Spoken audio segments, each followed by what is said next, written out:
Hello and welcome back to another episode of the Reverse Mentor Lab, where we engage with thinkers from around the world to explore how leaders of today can learn from leaders of tomorrow. You're back with your hosts. I'm Joshua. And I'm Jens. Today we are chatting to a young thinker, Pia Kleyer. She's master's student and is interested in communication, diversity, and culture. Welcome to the show. Hey Pia, welcome to another episode of the Reverse Mentor Lab. It's great to have you with us. How are you doing? Hi Jens, hi Josh. Thanks for having me. Hello. I'm good. How are you guys? Fantastic. Yeah, it's getting summer here. Yes, same here. Yeah, I believe that most of Europe is experiencing a bit of a heat wave at the moment while we're sitting here in wintry conditions in South Africa. But hopefully we'll also have some sun in the near future. So yeah, good to be with you both today. And Pia, thanks for giving us some of your time and looking forward to learning from you. So maybe Pia, before we kick into the conversation, can you tell us a bit about yourself? Paint a picture for the listeners. Who is Pia? What are her interests? And tell us a bit about yourself.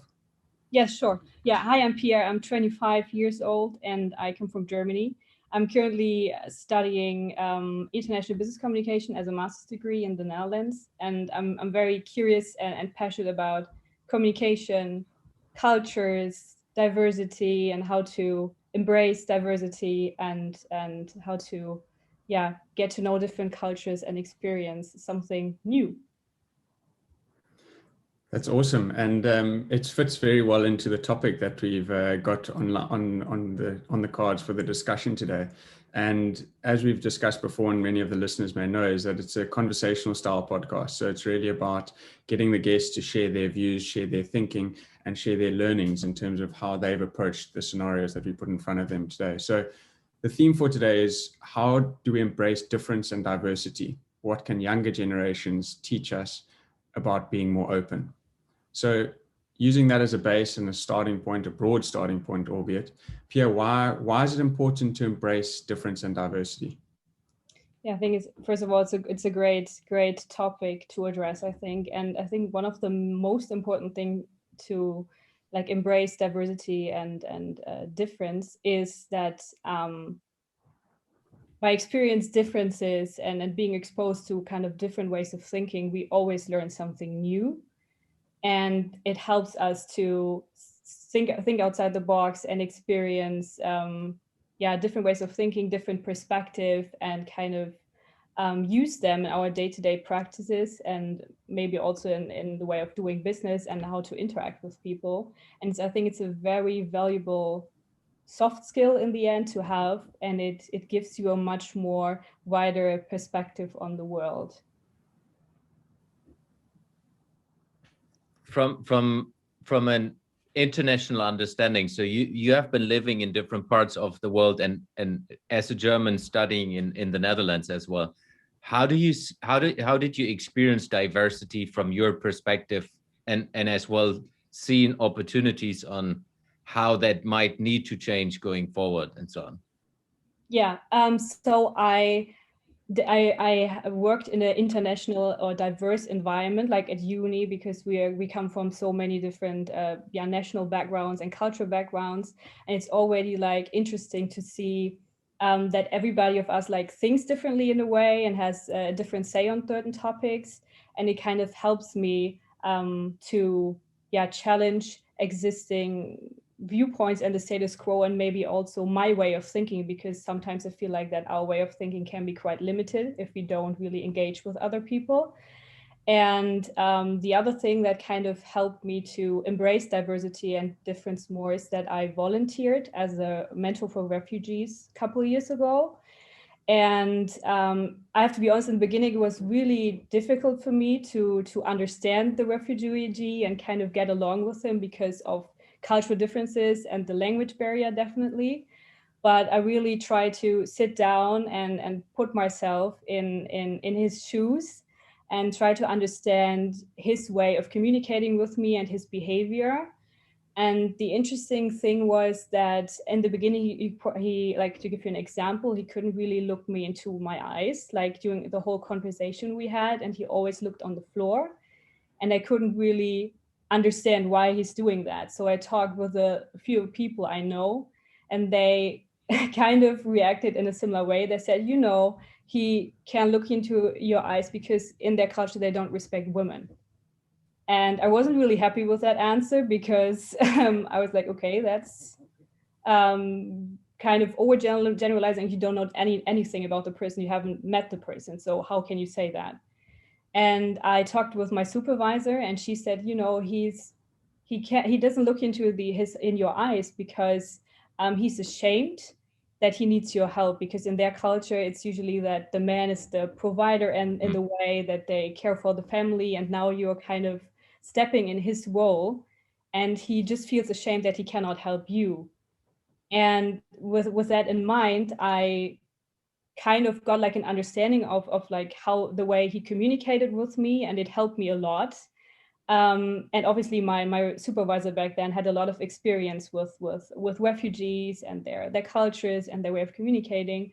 And this kind of taught me that it's always important to be open-minded when you meet new people, and that you should avoid being biased in the beginning, having certain like prejudice or stereotypic views on people, and judging people by first impressions. And I think that's the worst thing you could do, actually, without even getting to know the person. And this kind of helped me to see that. And now every time I meet new people, I try to get to know their side of the story in a way, and their experiences, and their individualities even, because this kind of helps you to understand the broader picture and get rid of this judging people by first impressions, which is, I think, the worst thing you could do.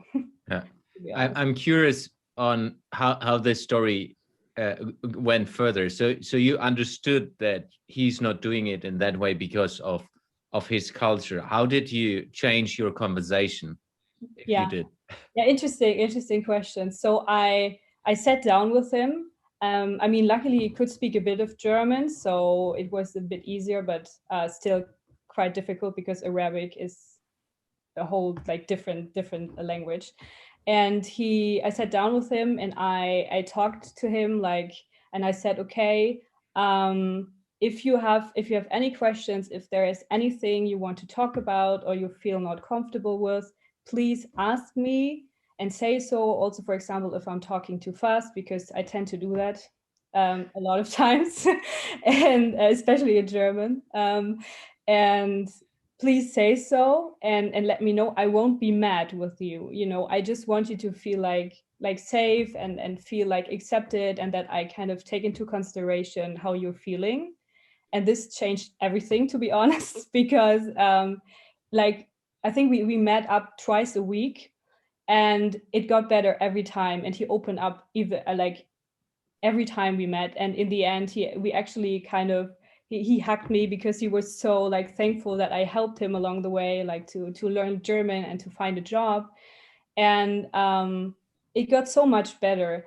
And the thing is that when you meet people from different backgrounds, and or that are more different compared to you, it's always good like to step back, and as I said before, put yourself in their shoes. And this requires also, I think, to be patient, because it takes time to get to know a person. And during the course of this whole mentorship, I got to know, like, I think every week, like a new kind of story about his life. And this helped me to kind of understand him and understand the way he communicated and the way he was behaving in general. Yeah, it's a fascinating story, Pia. And you know, the one word that you just mentioned there was around mentorship, and it ties into a question that I wanted to ask you, which links back to something that you mentioned earlier around this refugee that you've been engaging with. And I think, you know, it's a two-part question. So the first is, what was the age difference between you and this refugee that you're engaging with? And then what are some of the things that they learned from you as well inside of this cultural exchange, from a difference and a diversity standpoint? Yeah, so we actually were only, I think, 5 years apart, roughly 5 years, I think. So he was quite young still. And I think what he learned from me in a way is that I tried to kind of give him an idea of what the German culture looks like in a way, and that he yeah, so Germans sometimes have this tendency. I don't want to overgeneralize, because this is also has something to do with that everybody's different. I don't want to do that, but they have sometimes the tendency to be very harsh in the way, and very judgy when it comes to meeting different people. And they kind of express that by the way they look at people that are different compared to them. And I try to kind of explain to him that not every German is like this, and that he should not feel that he's being judged by the way he's looking, or judged by the fact that he's a refugee. Because back then in Germany, there was this refugee crisis going on, and the media kind of reported about refugees in a very negative light. And that's also part of the reason why I decided to become a volunteer mentor, because I was thinking there has to be another side to the story as well. And I just wanted to make sure that he understood that, and that he does not like overgeneralize and say, yeah, all Germans don't respect me, or don't, kind of, or see me as the other, to put it like more drastically. And but it was really hard for them, because for him to kind of understand that, because back then there was I think it was around New Year's Eve. I can't remember the date exactly, but it happened in Cologne. It's like a major city in Germany, and there were a lot of sexual harassment and abuse incidences going on where refugees were involved. And it was like a huge thing also in the media. And after that, he said to me, yeah, you know, it's kind of hard for me to understand it, because I feel like every time I'm walking around, people look at me like I'm a rapist, like I'm like them. And I don't feel comfortable, and I feel judged because of the way I look. And it was really hard for him to understand that not every German kind of sees him in kind of this negative light.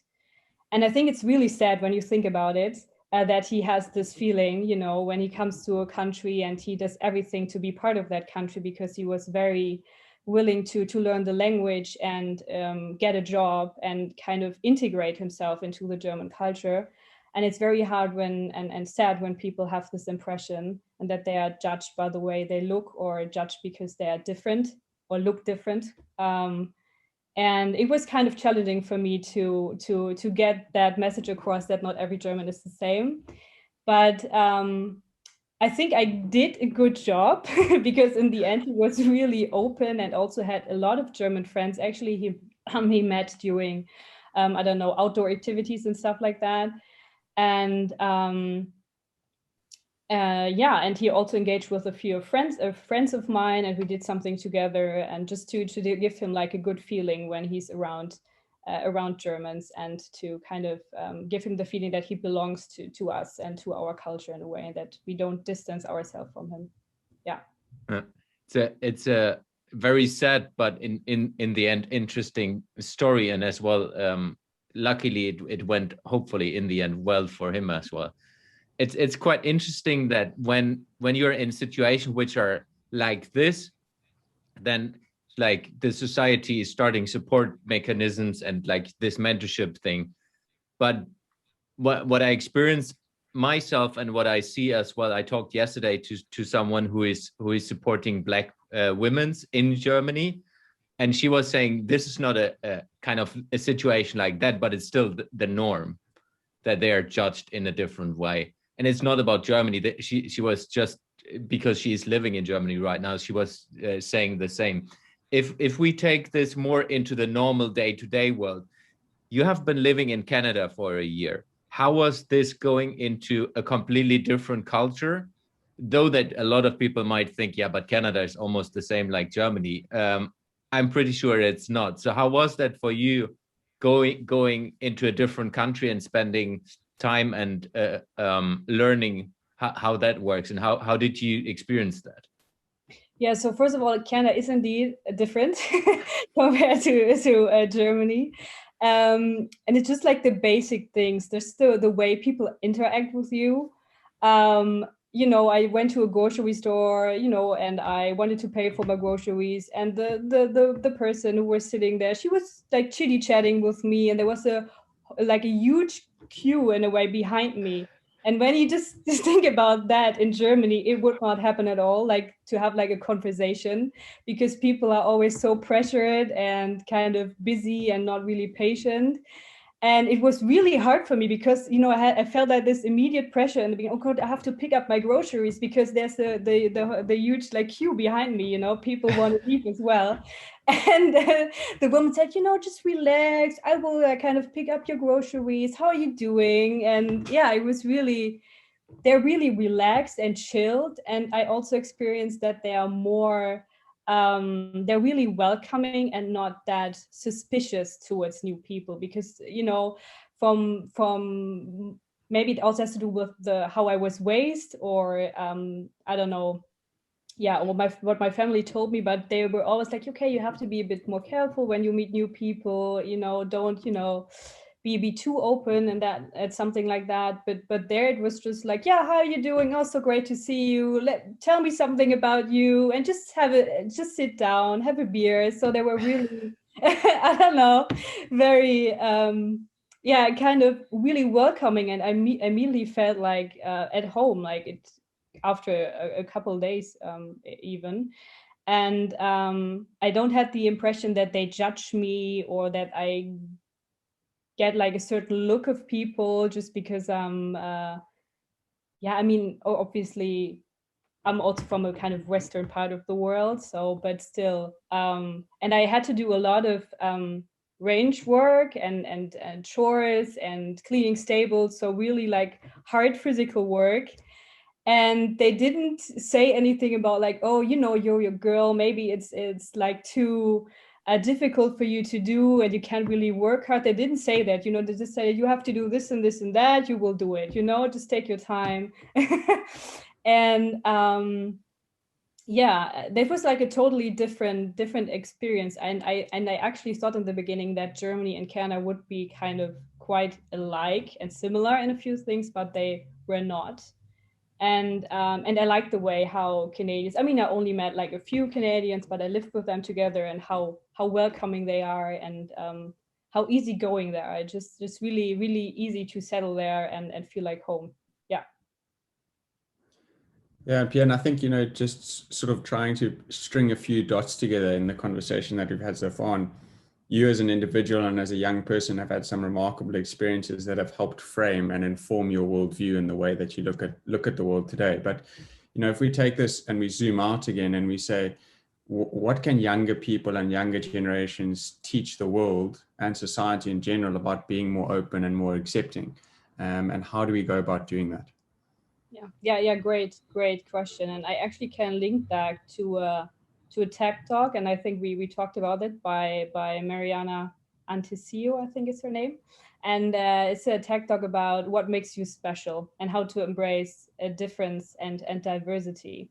And in the beginning, she said, before embracing and understanding what makes others special, you have to, first of all, understand what makes you different and what makes you special, and embrace that. And this kind of is like the first step in appreciating what makes others special and appreciating the benefit of being different and diverse. And I think it's a good advice, because what I think a lot of people sometimes don't forget is that we are all different. We all are individuals. Doesn't matter like what our background is, where we come from, or what our skin color is, or our gender whatsoever. And we have to start like appreciating that, and appreciating that difference does not mean weakness in a way, and it does not mean that we are not as good as others, or something like that. And that being different can be an advantage, because it can foster a new way of thinking.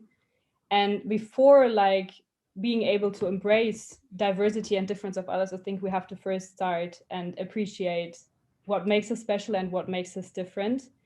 And what comes with that is that, and this kind of links back to don't judge people by first impressions, or don't judge a book by its cover, basically, to get to know them and to don't let differences or perceived differences even define yourself and define others, and start to kind of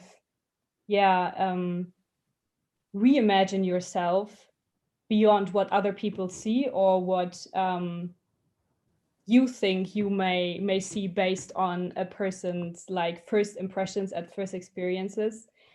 And I think this is like the initial step before being able to embrace diversity and difference.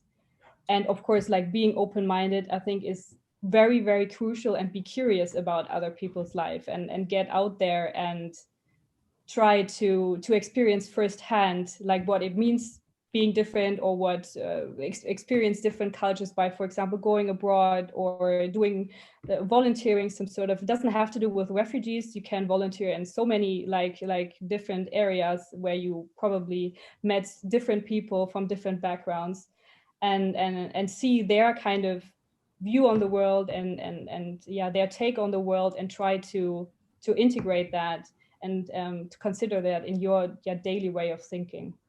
Yeah, I think that's very important. Yeah, I like the perspective specifically from a thinking of expose yourself. Yeah. Like, hey, take a step into the unknown and figure it out, rather than, hey, you need to know exactly how you act. And that's as well a bit to the story you told us with the refugee. Like, you jumped into that and you didn't know what's the outcome. You just gave yourself into the situation and then learned how to do that. And most probably you have learned so much about the Arabic culture, or wherever he came from, and you have never been exposed to that culture before. So it's also an interesting perspective that when you expose yourself, you learn yourself in the same way like you help others to learn. Yeah, definitely. And I think what's also very important is that I feel like that there's like this common or the common view that people kind of want to stay in their little safe space and their bubble, where they integrate or just engage with people that have similar worldviews and are kind of similar to them, and that they have to get outside of this bubble. And I think for a lot of people, it might be a challenge, because then they have to rethink their way of doing things, and challenge their viewpoints and mindsets, which they maybe even don't want to do, and don't really see the necessity behind that, to experience difference and embrace diversity, because there are still a lot of people out there that think that just like their view on things, or their perspective, and the way they are is the right way. And this is something that's still happening, and and it's also part of the way why discrimination, I think, exists, and stereotypes and something like that, because they feel that they are superior, some sort of, to other or more different people. It's a very sad kind of view on the world, but it's still something that's out there, and they really have to push themselves to get rid of just sticking in their little bubble and their safe space, where they are not kind of threatened even by different views of thinking or difference, or don't feel threatened in a way. So it's very interesting, really important to go out there and push yourself, and be open-minded and curious towards the unknown and difference. Yeah. Do you experience a difference between, it's like you're very international in the world you live in and studying and so on. Do you experience differences in the people you know from your childhood, who might not have been exposed to different cultures in their in their time growing up, and maybe as well getting the difference of, do you see the difference, not just that part as well, if there is difference between people who are very experienced, very senior already, and people who are young? Yeah, so I definitely see the difference between people I grew up in that haven't been like abroad, or haven't like lived the little village they're living in. I mean, which is fine, if they want to stay there, it's their life.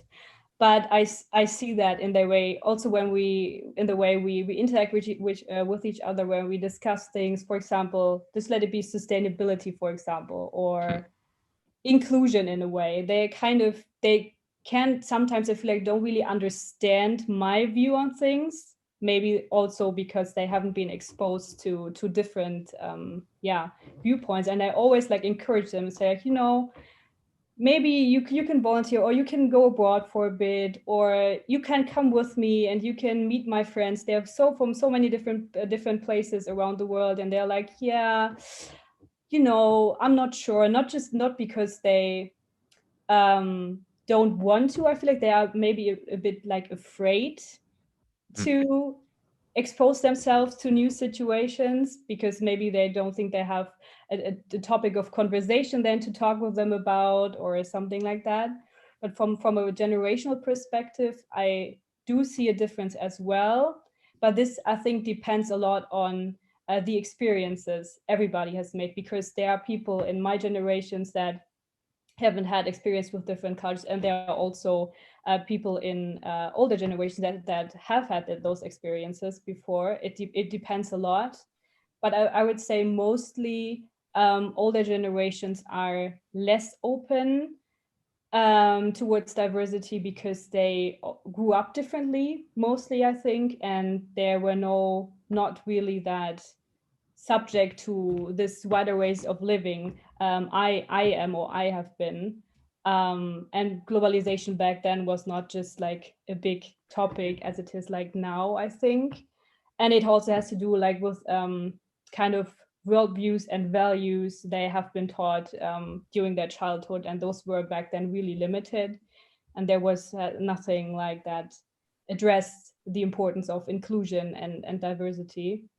I think that's the difference as well.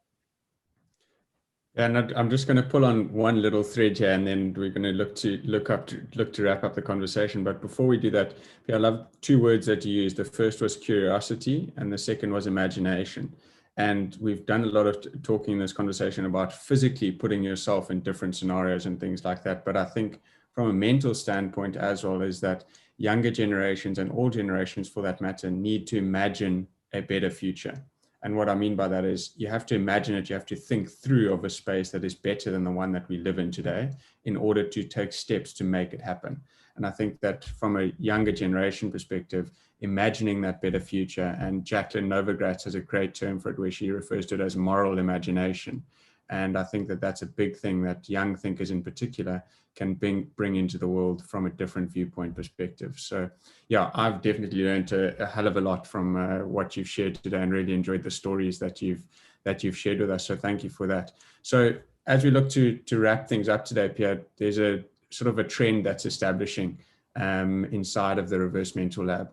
And that's where we ask the guests to leave the listeners with one thing that they would like the listener to take away, whether it be a challenge, a thought, or provocation that they would like the listener to take away. So in saying that, what is the one thing that you would like the listeners to take away? Yeah, I think I would like the listeners to take away that the moment we label or define somebody as different or being different, we kind of dehumanizing them and treating them as the other, and somebody that's in our views maybe less worthy than we are. And we should definitely kind of get rid of this labeling and this putting people into certain boxes, and kind of appreciating, as I mentioned before, what makes us special, what makes others special, and that we can benefit from each other. And that being different means also, or implies, that we think differently, and that thinking different can lead to enormous ways of, let's say, innovations, challenging the status quo, adapting to change the way you do things. And it can help us to see the world not just from black and white, but from different perspective, and have a more wider view on the world. I think it's very important to take that into consideration when we experience or are exposed to difference and diversity. Thank you for sharing. It's really great. Thank you for having me. So yeah, Pia, thank you very much for joining our podcast conversation today. It was a pleasure having you on the podcast. And yeah, we will be able to engage more going forward. So thank you very much, and see you again. Yeah, thanks for having me. I appreciate it.